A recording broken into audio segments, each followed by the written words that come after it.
So, something that I read in a book years ago was that you should write a letter to your kids. And the author was asking, um, how many of you have a written, it was like an audience, a live audience, how many of you have a handwritten letter from your father? And only a few people raised their hands. And he asked them then, how many of those of you who have that letter know what that letter is? Each one of them knew it. Is it important to you? Yes. It is very important, not just verbally, but that we would write things to them. So these are some examples. Can I mention, yeah, go ahead. I went home to see my parents last February. And when I was up in the little attic crawl space, I found a box that had things of mine. And in it, I found the letters that I had saved from my father. Oh, wow. From my dad. And my dad has dementia now, but a lot of the letters he wrote me when he was on missions trips. He was in Thailand and other places, and I was involved doing missions work. So there was this connection, and I was able to read those letters out loud to him, and we could remember together the things that he had done. And I will cherish those letters forever. I forgot about that. Yeah, that's good. Super special. So here's a letter I wrote to Lucas, my son, who's when he turned 11, he's 12 now, last year. I told him, Lucas, my son, God has many kingdoms for you to conquer. We had just gone to watch The Lion King. And the greatest one, the most important one, is your heart, your thoughts, your emotions, your character. Obey him, my son. Let him side submit you. We're talking about, I like MMA, and we're talking about submissions, but we also have a dog, Samson, and we're talking about one technique to submit the dog, and Samson is the most submissive dog in the world, but about how to side submit a dog, right? And I told him, let God side submit you with his mighty face, and he will show you great kingdoms you will conquer for him. Be bold as a lion, always walking in truth and love towards others, and you will fulfill your destiny, ruling with him forever. I love you, and I'm proud of the man you're becoming. Puppy. And check it out. I hope you can see it. I traced a picture of a lion, of Lion King, on a mountain.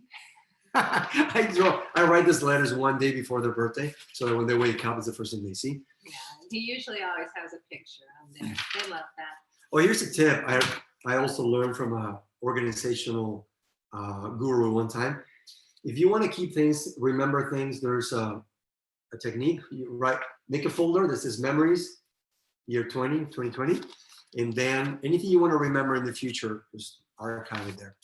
That's where I keep this. So here's one that I wrote to. And then I'll just tell you then what I did when they were 18 is I put all the letters in a book for them to have. This is for? So this was Cesar Jr.? Yeah, CJ's. So there's a letter from 2009. I guess that's probably when we started this tradition. Wow.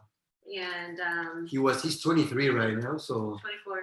24? So yeah, so 2010, 2011, yeah, 12. Hey, you didn't start making pictures till later. Really? Yeah. Okay, I got creative. But yeah, it's special. 2013? How old was he?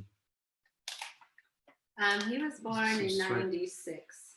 Okay, so 16, 17. He was 17?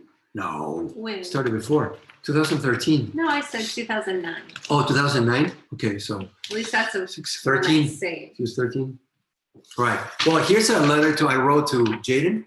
Jaden is our dear son who's adopted. He's 13 today, but check out this picture when he was small. And I wrote this letter when he was 13. And I said, Jaden, my son, the day you came into our lives, we never suspected in how many ways you would bless our family as you became part of us. Sure, you have been an easygoing, reliable, obedient, appreciative son. It's true. And you have always been willing to be self-reliant, focused, and staying on task. And I admire your ability to stay calm. I want to learn to be more like you. So I'm speaking into his future and even acknowledging some areas in which he's better than me.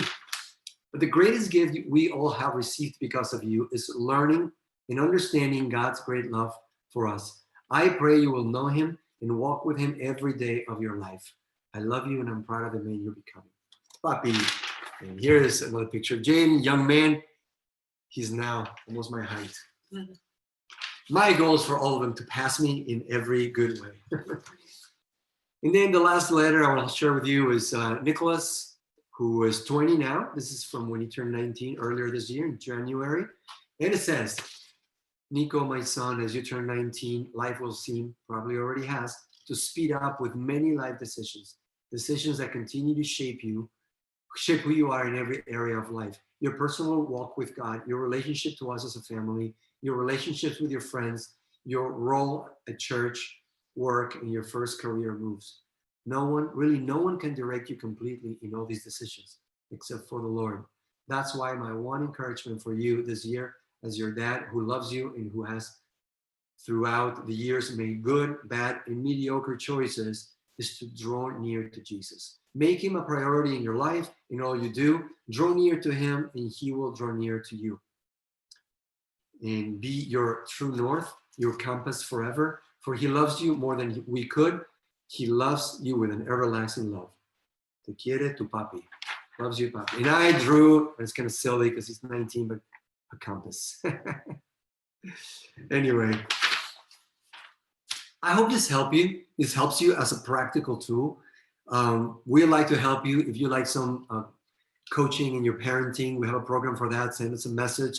If you enjoy the content and you know people that would benefit from it, tag them in the comments here. Write down your comments below it, even if you're watching the recording. And subscribe to our channels, YouTube, Facebook, Instagram. And we would love to help you grow your business and career without losing your family in the process. Specifically in your parenting, how to become your child's leader and friend at the same time. Who are we? Yeah, we're Cesar and Pam with cesarandpam.com. Oh, anything else? I didn't ask you if you had one last thought. One last thought. No, just, find ways to build traditions for your family. It can be the praying with your children at night, it could be in the morning, it could be both, something in their birthdays, but find times and just be deliberate, be intentional, because they need that, we need to hear those words from God. I think if you aren't receiving a blessing in your life, go to God's word, because it's full of his promises and his blessings. So we bless you today. And Cesar and Pam, cesarandpam.com. See you in the next one.